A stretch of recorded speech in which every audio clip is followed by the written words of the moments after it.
Welcome to the Digital Manufacturer Podcast, your frontline source for all things digital transformation in manufacturing. I'm your host, Mark Flynn, and I'm here to guide you through the evolving landscape of manufacturing.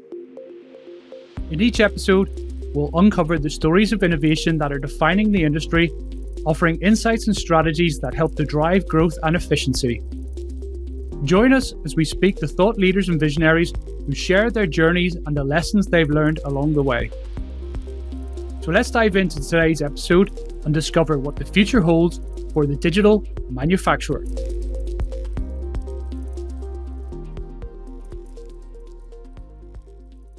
Welcome to another episode of the Digital Manufacturer.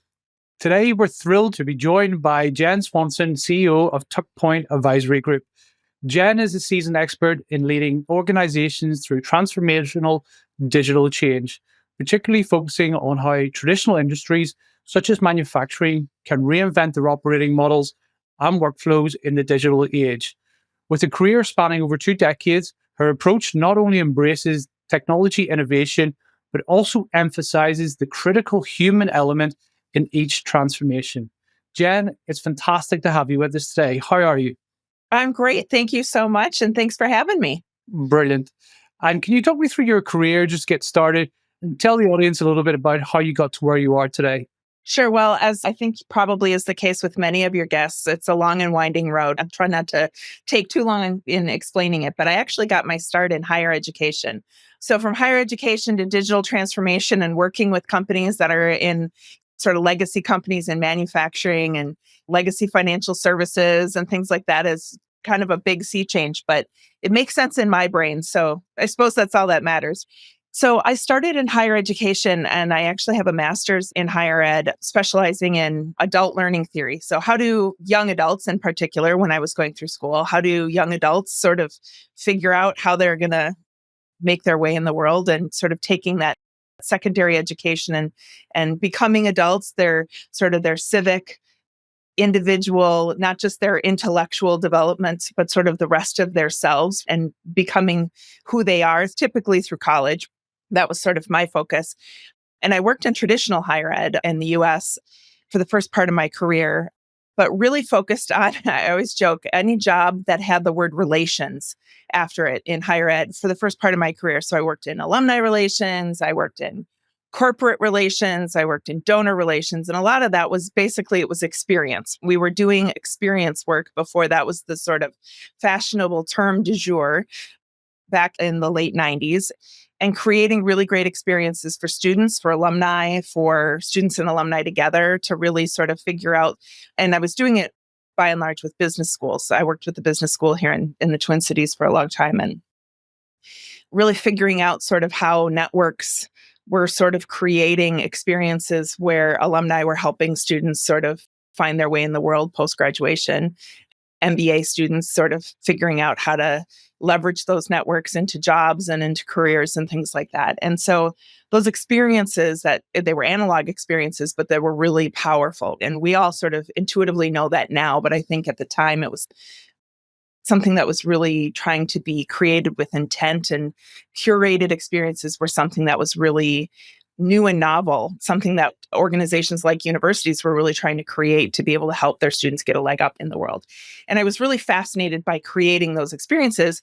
And at the time, I don't know if I was the hippest. I've never been the hippest in any room I've ever been in, but I was definitely one of the youngest in the room and the most recent one out of school. And I kept getting handed these technology projects because, again, it was the late 90s, it was the early 2000s. And I think in my first job at the University of Minnesota, I got handed this big, thick, like 6-inch 3-ring binder. And they said, we've done all this research. We want to have an alumni database that people could log in on the internet and search for profiles of alumni that are working at places that our students want to work. And so the alumni would create profiles, and then the students could like search for them. And it sounds like LinkedIn.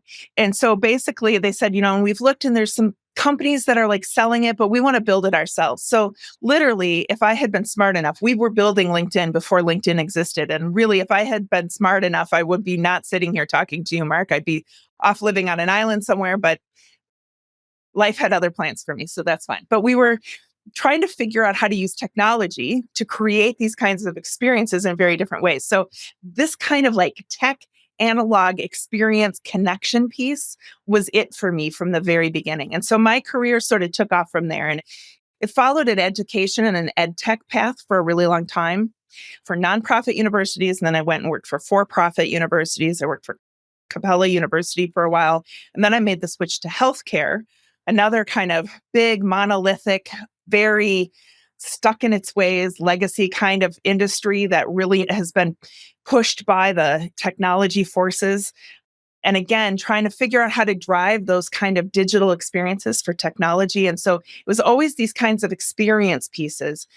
And that was really where I got pulled into product management and discovered the idea of a product-led organization. And that's really was kind of my healthcare chapter. And then about 5 years ago, I looked around and I said, okay, I've worked for all these really big organizations, University of Minnesota, Capella, not quite as large, United Health Group, very large. And I said, I think maybe going out on my own and just being a shop of one for a while might be kind of nice. And so I did that for a while.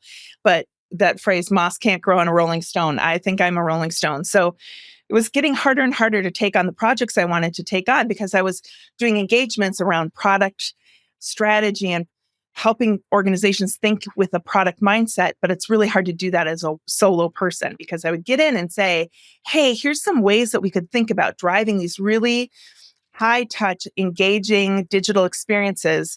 And companies would say, that's great, but we're not built to deliver that because you're asking us to work across our silos and we're not built like that. And I would say, well, you shouldn't be built like that. You should be built differently. And they'd say, great, can you help us with that? And so my solo shop started to evolve into a company where I would bring together consultants to help me do that work, which is really how I got into the operating model work from the experience work I started with. Because to deliver on those experiences, companies can't be built in sort of the old way of silo, silo, silo, silo, because customers don't care how companies are built. They want what they want. They want the experience, whether it's analog or digital or whatever, to do what they're coming to you to do.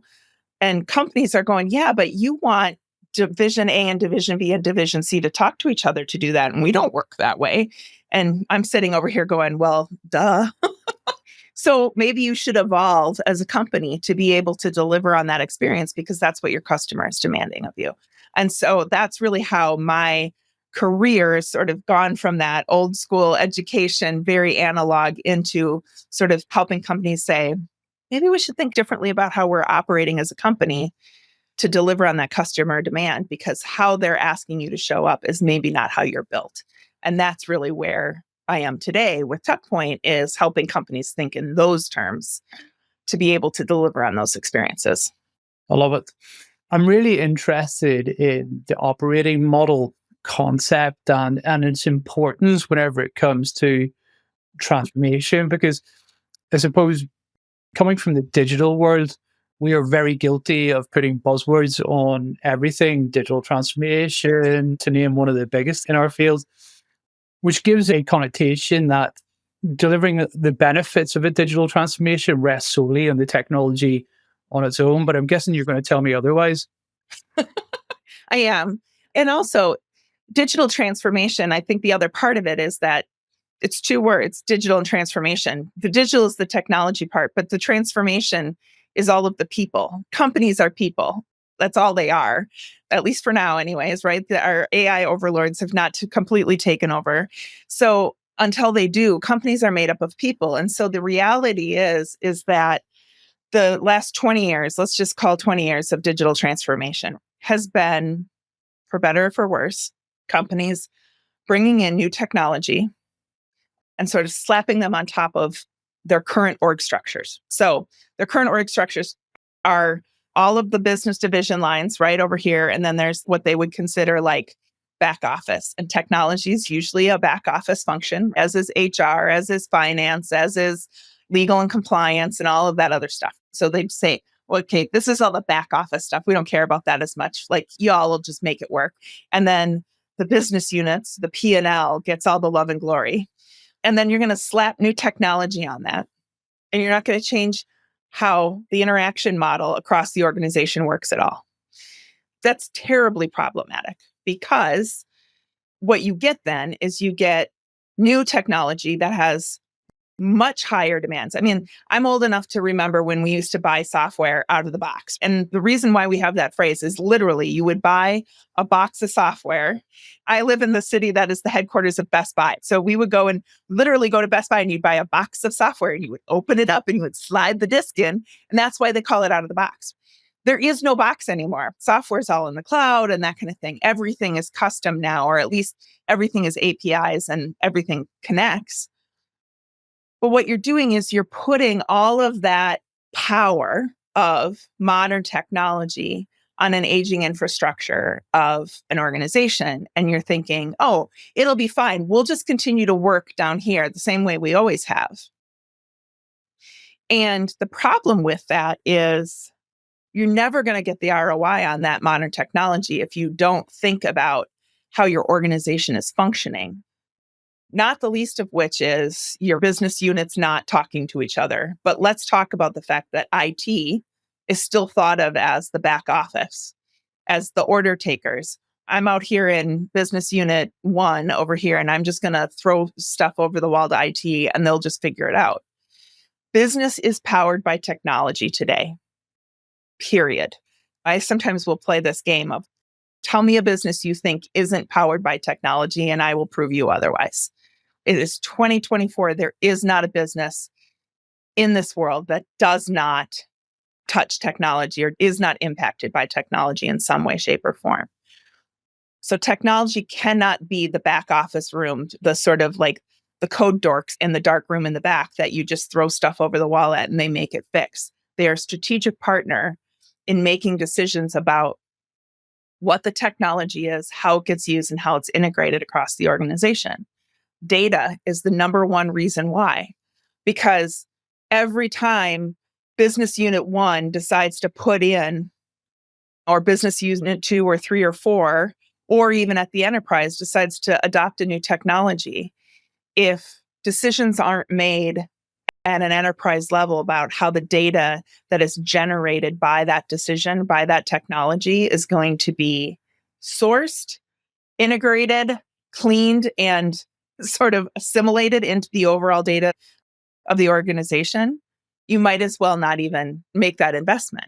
And that's just the tip of the iceberg. So how you start thinking about these investments, if IT is not your strategic partner, you're dead in the water. And so that alone necessitates an entirely different way of thinking about your organization structure, your approach to strategy. And that's really what an operating model is. It's not how you make money. It's not your org structure. It's not your strategy. It's all of those things together. You have to rethink how those things work. Yeah, and I suppose how the different parts of your organization are going to collaborate together for the shared goal.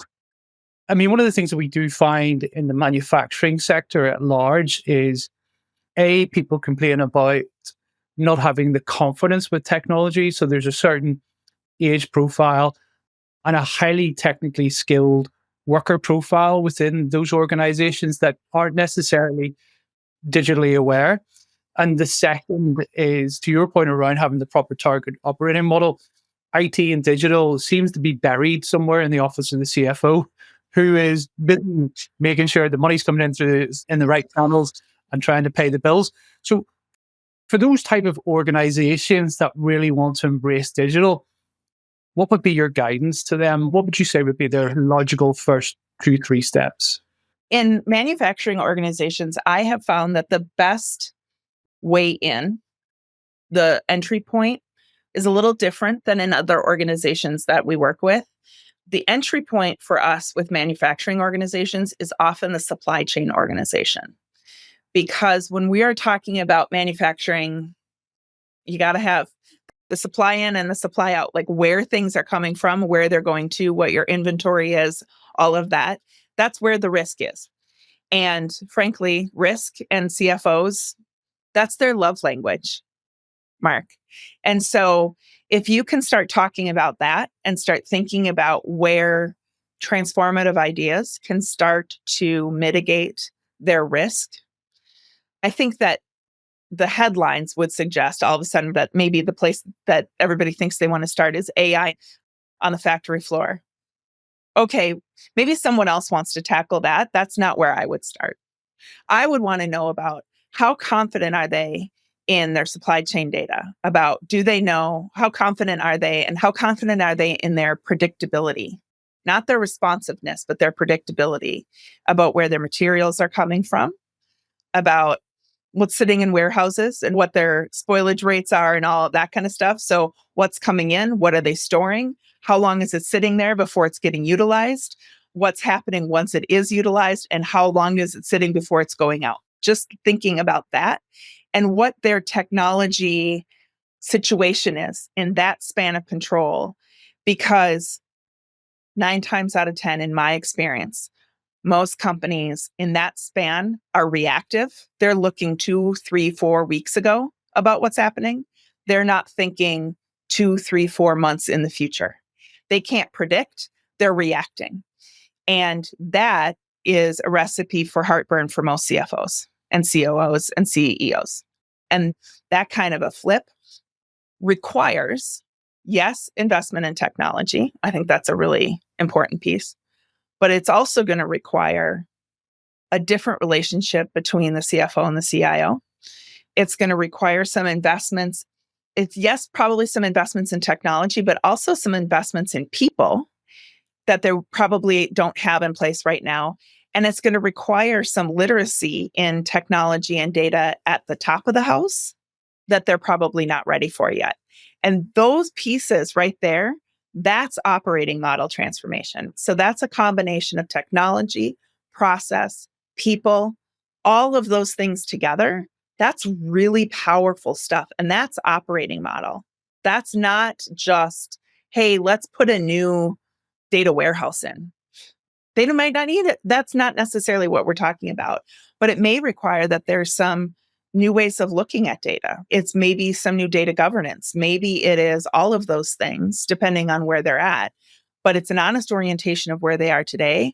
And it's a roadmap on where they need to be tomorrow. And then it's assembling the right team to get them there. And that is the kind of transformation that I think most companies need before they get to whether or not there's AI on the manufacturing floor. I think there's a couple of great points there I just want to unpick. The first is, I suppose, a prioritization for digitalization. Often when we talk to manufacturers, they're looking at the manufacturing process, so everything within the factory in terms of digitalizing and automating that. But to your point, that's largely within their control in order to make more efficient and to mitigate risk and to make it better. Where they should be prioritizing digitalization are the elements where they're outside of their control, which kind of increases their risk profile, which is either upstream or downstream supply chain. And in particular, I'm sure it is the same in the States as it is here over in UK and Ireland.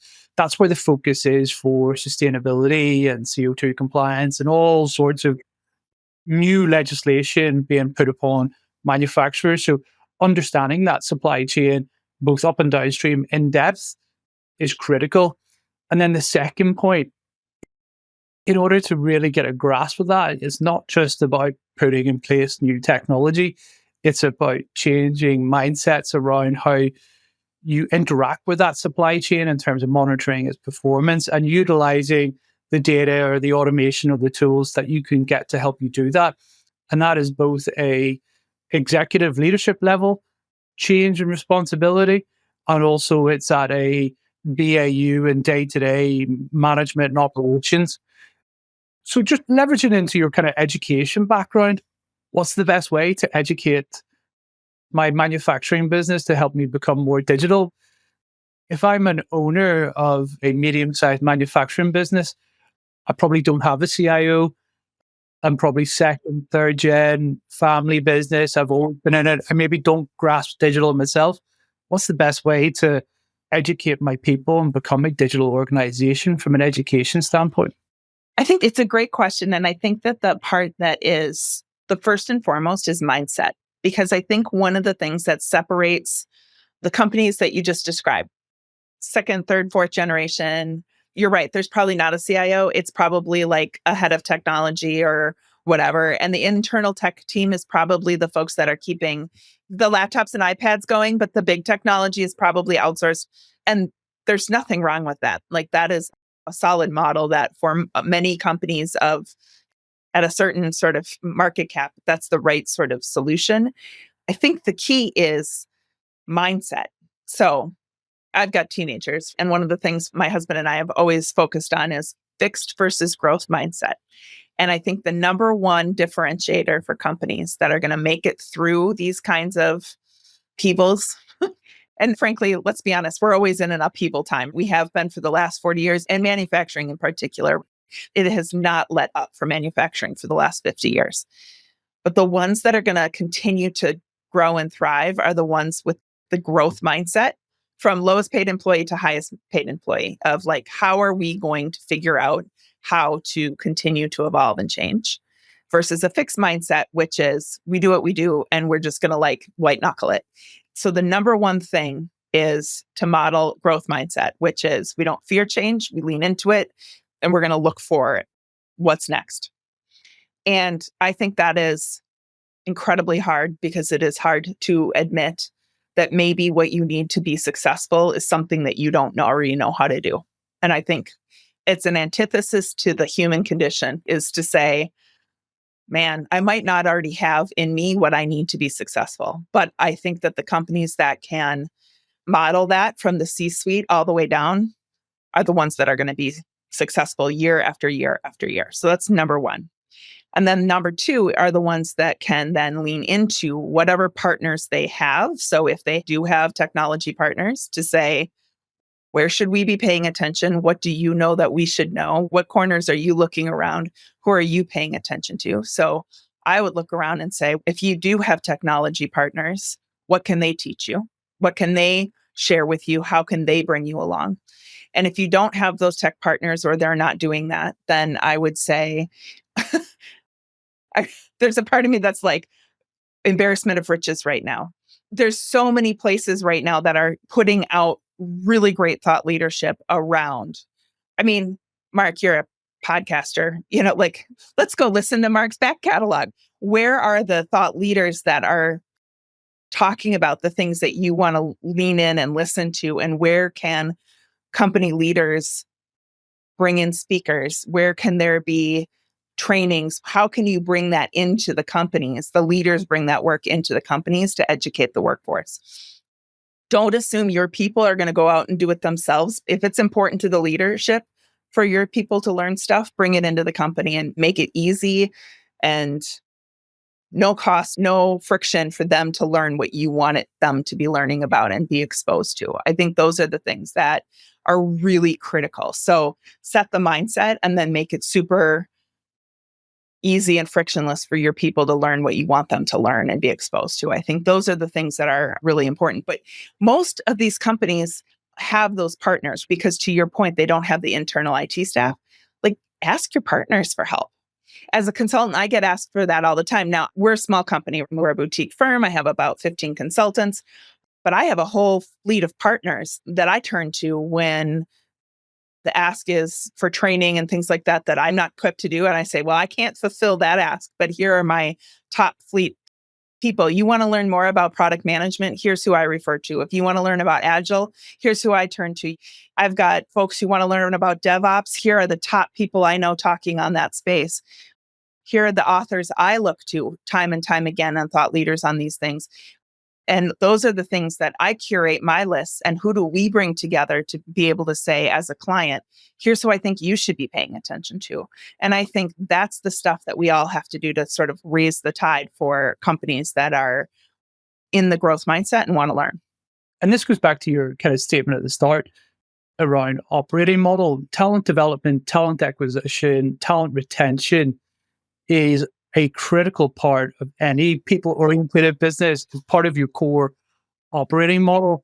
And a lot of manufacturers that we work with today, and they're certainly getting better, but I suppose in many ways for the work that they are asking people to do, they're kind of seeing it as a transactional experience. You come in, you work a shift, and we pay you for the shift, and you go and we train you on the skills to run the machine or the process that you're doing today. But they're now starting to struggle to find people to join their organizations in a serious way. And I think in some ways it's because I think the opportunity is for the manufacturer that rethinks that kind of talent model and, to your point, starts to embrace that growth mindset, not only for themselves, but across their workforce to say, right, well, we've brought you in to perform this process under this shift, but actually what we would also like you to do is to develop yourself. And here are the areas that we are going to help, because for anyone, that is a great retention policy where your employer is challenging you. Exactly. Yeah. And you can get the benefit from it. Totally. And I will admit 100% to being a Pollyanna when it comes to talent. So I'm just going to come right out and say glasses half full on this front.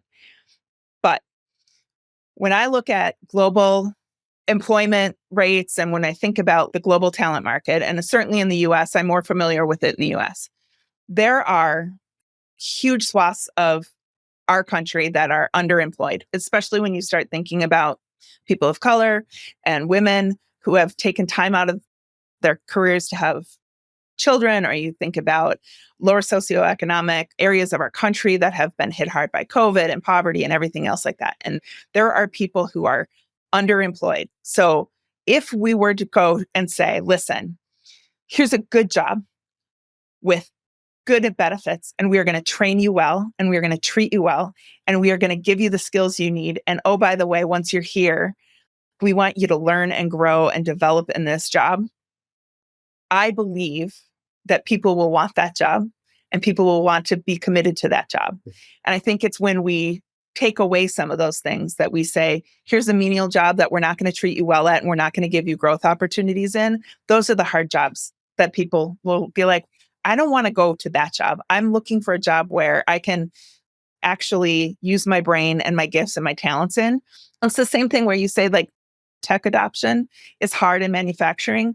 I actually will hear that sometimes and I cry BS because I'm like, okay, but have we tried training them on it?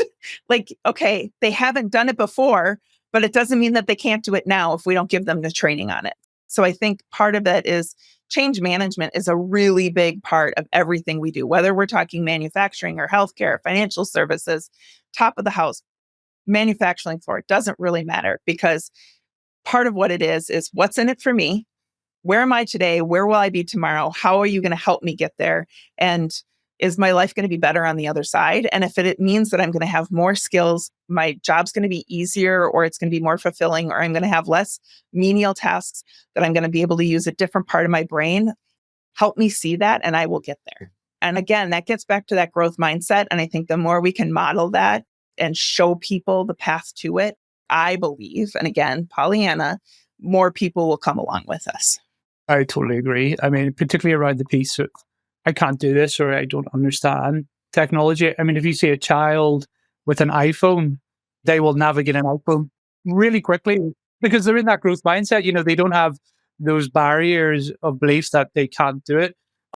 And one of the things I'm thinking about as well, just as you're talking through, so if you think of the demographic of a traditional manufacturing business, you will have people that are highly skilled that have been there for years, and you will have young apprentices coming through that don't have the manufacturing skills, but have the digital know-how and that growth mindset.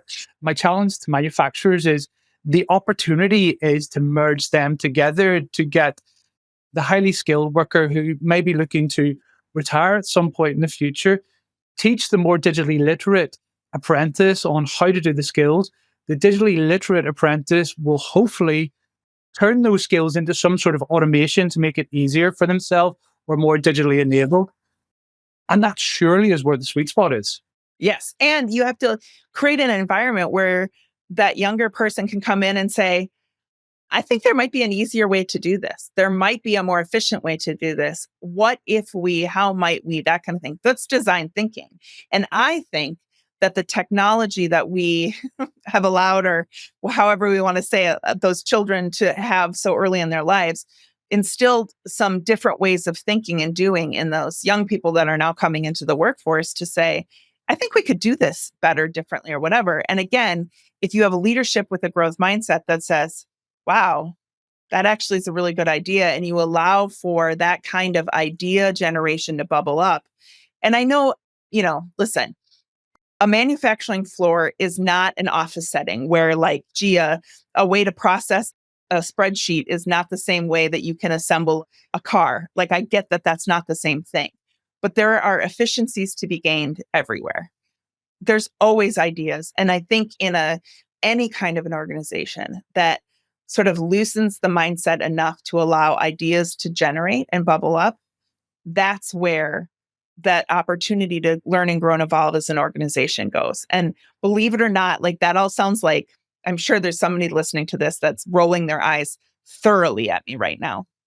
But I will tell you, that's all operating model. What I'm talking about right now is empowered teams. And that absolutely can happen in highly regulated, highly, very precise organizations like manufacturing organizations, as much as it can in advertising organizations or in education organizations or anything. Sometimes the structure of it has to look slightly different, but it can happen in any kind of an organization. And that kind of empowered teams, that is a modern organizational structure or a marker of a modern operating model that absolutely can work anywhere. It's just how it gets applied and what you do with it looks different when you are on a manufacturing floor versus in a marketing organization. And that's the difference. This is not a cookie cutter. This doesn't look the same in every organization, but there are ways to apply these ideas in almost every organization. Absolutely. And I think the risk is if you don't start to apply that style of thinking, you're going to be left behind. I mean, manufacturing is growing, accelerating, changing at a crazy pace. I mean, you only have to look at some of the stuff coming out of LA off the back of the SpaceX company being there for a number of years, around those smaller manufacturers that have that growth mindset, that take that design thinking, take that just because it was done this way shouldn't be the way that we do it moving forward type thinking, and really create really novel products that their customers are eagerly waiting for. That would be my worry as a CEO or a managing director of a manufacturing business. If I don't change my operating model to become more digitally savvy or have that digital savviness as a pillar or a foundation of my new operating model, that I'm going to be left behind. And isn't it much more exciting to think about working in that kind of an organization? I think about, like, the excitement that the manufacturing industry generated in our country 50 or 60 or 70 years ago. Just, I think about that energy. And again, I'm talking about the US, but I just think that was a catalyst for so much in our country. And I don't think that that should be lost. And what you're describing in California, it's still there. And I think it has the power to still be there. And again, Pollyanna, isn't it much more fun to think about working in an organization that has that spark of creativity and dynamism than in a company where it's like, nope, no ideas. We're not going to have any ideas. Just come in and, like, do your thing, and there's going to be no ideas. Like, that sounds miserable, right? Or worse, ideas and no execution. Right. And this is where, I mean, this has got much more philosophical, by the way, than I ever imagined it might have. But I will say, but this is part of why I love this work, is that I truly believe that there should be joy in work, all work. We are, as human beings, man, we spend way too much time working, that there should be joy in work, all work. And I spent part of my time when I was at Capella working in career services. And part of that is joy of, like, okay, so I have this degree and now I want to go do something with it that brings me joy. But we should have joy in work. And part of that joy is, like, hey, I'm a human being. I'm here giving my gifts, applying myself to the work, and I have an idea. And the joy should be, where does that go? The power of us collectively doing something with our gifts and our energy and our activities. And if you're a company CEO, there's nothing better than seeing people collectively do something with that, to the energy or the power of the whole company. And I just think that that's why I love this kind of operating model, because it unleashes some of that energy throughout the organization. And instead of it being a top down, it gives the power of it being a bottoms up or a sideways through, or however you want to say it. It can open it up to be that kind of a joyful experience. Absolutely. And how should a CEO or an MD go about building an operating model? Like, practically, what are the steps and what does it look like when I'm done? Or do I ever finish? Is it something that's continually evolving?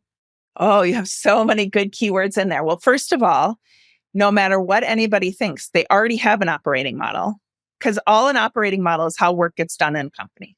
So if they're functioning right now, they have one. If they don't know what it is, that's number one. So typically, is it command and control? Is it all decisions are run through the CEO right now? That's an operating model. Is it a project management one where like once a year, everybody gets together and decides on 15 projects and those projects get funded and everything else stops? That's an operating model. So however work gets done, work gets prioritized, work gets funded, things like that. So no matter what you think, you have an operating model right now because work is getting done in your company, unless you are a brand new company. So if you want to change your operating model, that's a different question. And if you want to make adjustments to your operating model, the question I would ask is, what's not working? Is it that things aren't getting done? Things aren't getting done fast enough? You don't know what's getting done? Part of the question is, what's working and what's broken, kind of a thing. And oftentimes what we hear, especially with regard to technology, because for the work we do, it's usually paired with digital transformation and operating model. That's usually where we come in, is that we've made all these investments in technology and we're not seeing the ROI on it. And we can't actually see where our money has gone, or we've put all this money in and projects aren't getting completed, something in that space. And so that's usually a problem of prioritization, organization. And so those are usually the things of money in, we don't know where it's going. Like we can't figure out where the end state is. And so that usually comes down to there's some problems in strategy and prioritization and organization of how work gets funded and prioritized and executed.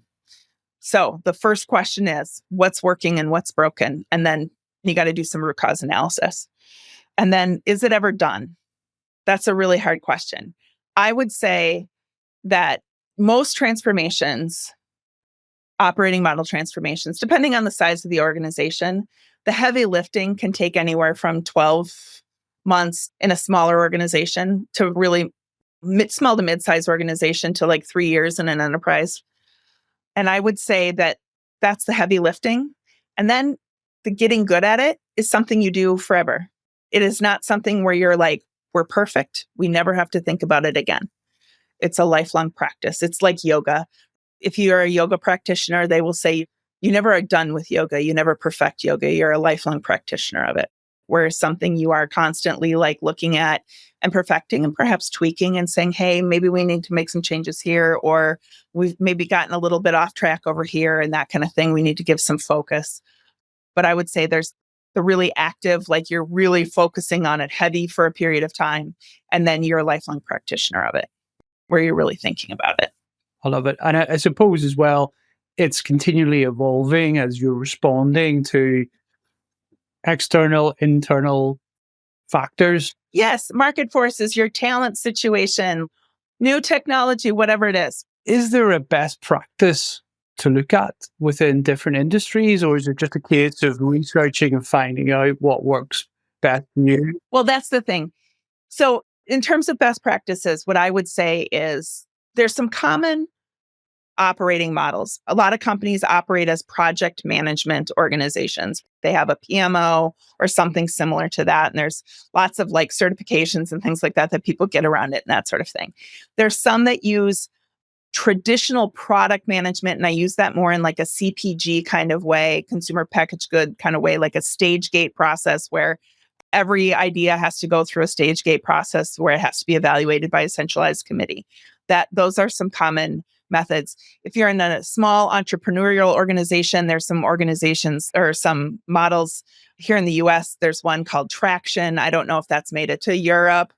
Pinnacles is another one, but some smaller operating models, which honestly are, you set your goals, your 10-year goals, your 5-year goals, your 3-year goals. You sort of have some common cadences on how you evaluate your goals and prioritize your goals.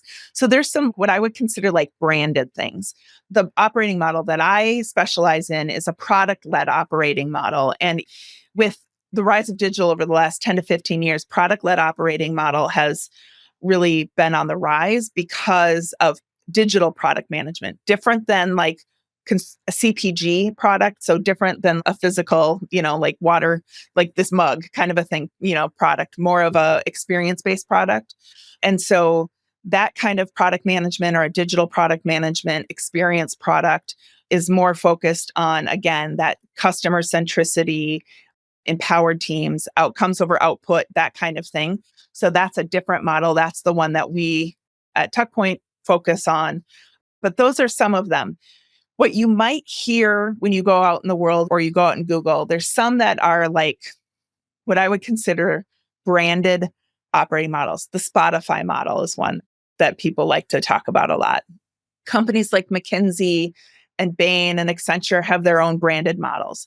The problem with those is that, like the Spotify model, for example, is great for Spotify. But if you try to take the Spotify model and implement it at company XYZ, guess what? It doesn't work because it's not Spotify.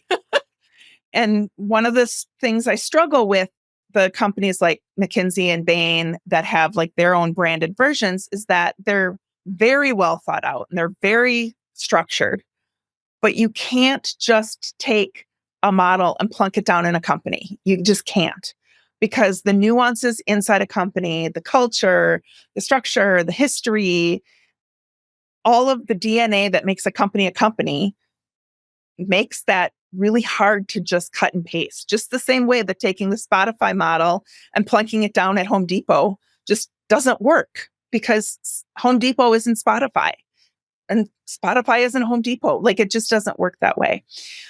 So the really key thing is there's some commonalities, there's some common bone structures to some of those, especially in a product-led operating model. And again, the big consulting companies are all operating on some version of an agile product-led operating model. So there's some common bone structure. But really what you have to have is a version that is right for you. And so that oftentimes does mean enlisting outside help from a company like mine, or there's lots of companies like Tuckpoint out there, but finding a partner that you trust, that you have a good rapport with, somebody who's going to sit with you and not do it to you, I think is really important, particularly probably for the companies that are listening to this podcast. I think it's really important not to have like a drive-by company, but a company that's going to sit down with you and really spend time with you and be a little embedded with you to sort of figure out what the right model looks like for you and figure out how to step into it and not just do it all at once. Come by with the $1 million PowerPoint, plunk it down and say, good luck. Let us know how it turns out, kind of a thing. So I think those are some of the elements, because that common bone structure is important, but it's not as important as how it gets applied inside your company. I love it. Jen, that has been a wonderful conversation.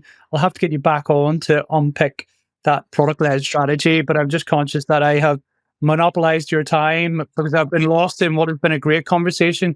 I really do appreciate your time. I know the community will appreciate your insight. Thank you again. Everyone, Jen from Tuckpoint, thank you.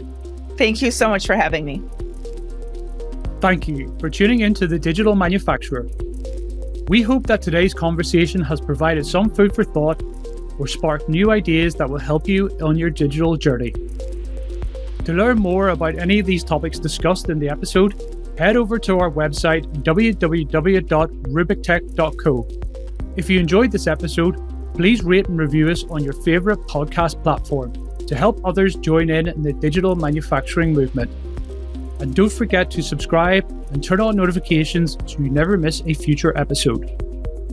The Digital Manufacturer is brought to you by Rubik, where we're not just talking about the future, we're making it happen. On behalf of everyone at Rubik, thank you for listening.